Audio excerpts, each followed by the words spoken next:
کہ جی میں عالم ہوں، میری مرضی ہے جس طرح میں بتاؤں. لوگ آپ کو فرشتہ سمجھتے ہیں، فرشتے تو آپ ہیں نہیں، آپ دین کے رہنما ہیں. آپ نے دین کی صحیح رہنمائی کرنی. بسم اللہ الرحمن الرحیم. آج کے اس پرفتن دور کے اندر بھی لوگ مختلف مسائل اور معاملات اپنے روزمرہ معاملات کے حوالے سے دینی رہنمائی کے لیے علماء کرام کی طرف رجوع کرتے ہیں. دین کے جو مفتیان کرام ہیں، ائمہ مساجد ہیں، ان کی طرف رجوع کرتے ہیں. باوجود اس کے کہ بعض لوگ طبقہ علماء کو بدنام کرنے کی ہر ممکن کوشش کر رہے ہیں، اور یہ کام ایک ایجنڈے کے ساتھ ہو رہا ہے. لوگ دین کو تو کچھ نہیں کہہ سکتے، تو جو دین کے علامات ہیں ان کو بدنام کرتے ہیں، ان کو مطعون کرتے ہیں، ان کو تنقید اور ہدف کا نشانہ بناتے ہیں. تو معزز علماء کرام، ہمیں بھی اپنے رویوں پر غور کرنا چاہیے. لوگ آپ کو فرشتہ سمجھتے ہیں، فرشتے تو آپ ہیں نہیں، فرشتہ تو کوئی بھی نہیں ہے، اللہ نے انسان بنایا ہے. لیکن پھر بھی ہمیں علماء کرام کو اپنے رویوں پر، اپنے کردار اور ان چیزوں پر بھی غور کرنا چاہیے کہ کیا کہیں کوئی ایسی خامیاں، کوئی غلطیاں جس کی وجہ سے لوگوں کو یہ موقع ملتا ہو، ایسے کام کرنے سے گریز کرنا چاہیے.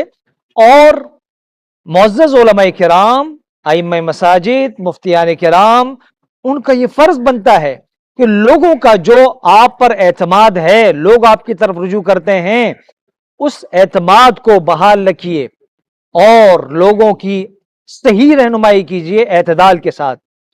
مثال کے طور پر کوئی شخص آپ سے کوئی مسئلہ پوچھنے کے لیے آیا اور وہ مسئلہ اختلافی مسئلہ ہے، آپ کے نقطہ نظر سے ہٹ کر وہ مسئلہ ہے، تو اس میں دو باتوں کا ہمیں خیال رکھنا چاہیے. پہلی بات تو یہ ہے کہ اگر وہ مخالف نقطہ نظر سے وابستہ ہے وہ شخص، تو آپ قطعاً اس مسلک کو اور اس مسلک کے علماء کو متون مت کیجیے، ان سے بزن کرنے سے گریز کیجیے کہ لوگوں کو ان علماء سے، ان مسالک سے بزن کریں کہ جی یہ تو میرا مقتدی ہے، کہیں ادھر نظر نہ چلا جائے، یہ تو میرا فالوور ہے، کہیں کسی اور کے اس میں نہ چلا جائے. ہرگز نہیں. دیکھیں، آپ دین کے رہنما ہیں، آپ نے دین کی صحیح رہنمائی کرنی ہے. جو آپ کا فالوور ہے وہ آپ کا ہی رہے گا، جو آپ کا مقتدی ہے وہ آپ کا ہی رہے گا. کسی اور عالم، کسی اور مسلک اور اس کے علماء سے بزن کرنا اور ان کے اوپر لطیفے بنانا، ان کا مذاق اڑانا، ایسی کوشش نہیں کرنی چاہیے. جو بندہ آپ سے مسئلہ پوچھنا ہے، آپ اس کو مسئلہ بتائیے، صحیح طریقے سے رہنمائی کیجیے، محبت کے ساتھ اچھے انداز میں اس کی رہنمائی کیجیے. دوسری بات یہ ہے کہ مسئلہ جس لیول کا ہو اس کے مطابق بتانا چاہیے. مثال کے طور پر کوئی فرض مسئلہ ہے تو اس کی نشاندہی کرنی چاہیے، کوئی واجب ہے، کوئی حلال اور حرام ہے، اس کی نشاندہی کرنی چاہیے. اور اگر مسئلہ افضل اور غیر افضل کا ہے کہ یہ چیز بہتر ہے، یہ چیز بہتر نہیں ہے، تو اس کو اس لیول تک رکھنا چاہیے. ایک افضل اور غیر افضل مسئلے کو فرض کے درجے تک، حلال اور حرام کے درجے تک نہیں لے جانا چاہیے. اس انداز میں بات نہیں کرنی چاہیے، اس انداز میں لوگوں کی رہنمائی نہیں کرنی چاہیے، بلکہ جس لیول کا مسئلہ ہے اسی انداز میں بات کرنی چاہیے. میں آپ کو دو واقعات کے ذریعے سے اپنی بات بتانے کی کوشش کروں گا. یہ میرے ذاتی مشاہدے کے واقعات ہیں. ایک مرتبہ میں اپنے علاقے کی ایک مسجد میں جمعے کی نماز پڑھنے گیا. تو جمعے کی نماز میں خطیب صاحب بھی نئے فارغ ہو کر آئے تھے کہ بہت بڑا عظیم مدرسہ ہے، تعلیمی ادارہ ہے کراچی کا، وہاں سے وہ فارغ ہو کر آئے تھے.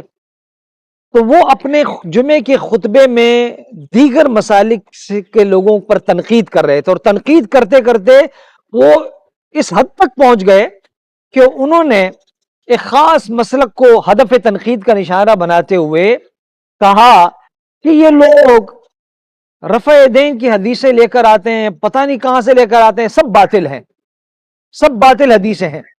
میں حیران ہو گیا کہ یہ ابھی تازہ پڑھ کے آئے ہیں، صحیح بخاری میں، صحیح مسلم میں، دیگر کتابوں کے اندر انہوں نے حدیثیں پڑھی ہیں رفع یدین کی حدیثیں موجود ہیں اور نماز کا جو طریقہ ہے وہ موجود ہے، لیکن انہوں نے وہاں بیٹھ کر کہا کہ یہ باطل طریقہ ہے، یہ باطل حدیث ہیں۔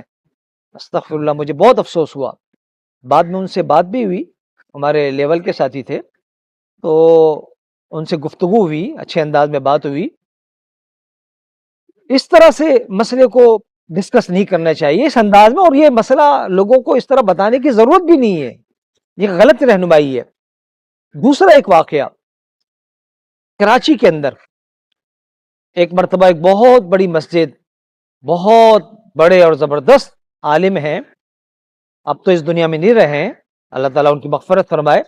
عصر کی نماز ہم نے وہاں پڑھی، تو جب صف بندی ہو رہی تھی نماز کے لیے، وہ آگے موجود تھے نماز پڑھانے کے لیے، تو صف بندی کے وقت انہوں نے پیچھے مڑ کے دیکھا لوگوں کی طرف، تو کچھ لوگ صف کے اندر، پہلی صف کے اندر، وہ ان کے پاس ٹوپی نہیں تھی اور پینٹ شرٹ پہنی ہوئی تھی، تو انہوں نے اشارہ کر کے ان کی طرف اشارہ کر کے کہا کہ آپ پیچھے چلے جائیں، آپ کے پاس ٹوپی نہیں ہے، آپ نے پینٹ شرٹ پہنی ہوئی، آپ پیچھے چلے جائیے۔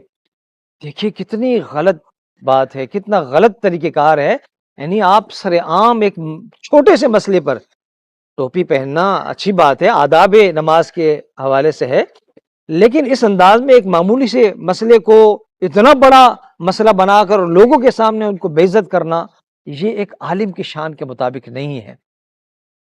یعنی یہ نہیں ہو سکتا کہ جی میں عالم ہوں، میری مرضی ہے جس طرح میں بتاؤں، نہیں، ایسا نہیں ہے۔ آپ علماء کرام، ائمہ مساجد جو لوگوں کی رہنمائی کرتے ہیں، قرآن، حدیث، اجماع صحابہ، آثار صحابہ، اقوال صحابہ اور اسلاف کی جو رہنمائی ہے، اس کے مطابق ہی ہم لوگوں کو مسائل بتانے کے پابند ہیں۔ اپنی مرضی نہیں چلے گی کہ میری مرضی ہے، میں عالم ہوں، میں جو بولوں جس طرح لوگوں کو بتاؤں۔ ایسا نہ ہو کہ کہیں ثواب کی بجائے الٹا ہمیں گناہ مل جائے۔ اس لیے گزارش ہے، دو گزارش آخر میں پھر وہ میں دوبارہ دہرا دیتا ہوں کہ اگر کوئی فرد جو مخالف مسلک کا ہے یا آپ کے ہی مسلک کا ہے اور آپ سے دوسرا کوئی مسئلہ پوچھنا ہے جو آپ کے نقطہ نظر کے خلاف ہے، تو قطعاً یہ کام نہیں ہونا چاہیے کہ کسی اور مسلک کے علماء اور اس مسلک سے لوگوں کو بدظن کرنا، یہ نہیں ہونا چاہیے۔ اور دوسری گزارش کہ مسئلہ جس لیول کا ہو اسی لیول پر رہ کر ان کو مسئلہ سمجھانا چاہیے۔ اللہ تعالیٰ ہمیں عمل کی توفیق عطا فرمائے۔